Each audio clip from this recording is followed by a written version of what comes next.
નમસ્કાર, હું છું પ્રિયા અને તમે જોઈ રહ્યા છો જનતા કી જાણકારી ન્યૂઝ। નજર કરીએ આજના સમાચાર।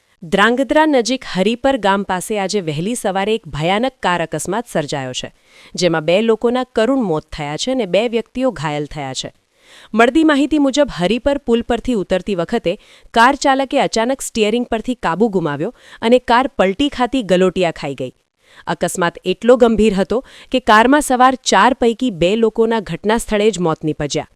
મૃતકોમાં કૃપાલસિંહ ઝાલા, ઉંમર 48 વર્ષ, રહેવાસી ધ્રાંગધ્રા સૈનિક સોસાયટી, અને યુવાન બોનિલ દેસાઈ, ઉંમર 25 વર્ષ, રહેવાસી ધ્રાંગધ્રા દેસાઈ ફળીનો સમાવેશ થાય છે, જ્યારે કે અન્ય 2 સવારને સામાન્ય ઈજાઓ પહોંચી છે, જેમને સારવાર માટે હોસ્પિટલ ખસેડવામાં આવ્યા છે।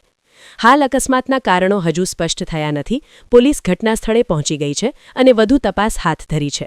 સમગ્ર વિસ્તારમાં આ ઘટનાને લઈને શોકની લાગણી ફેલાઈ છે।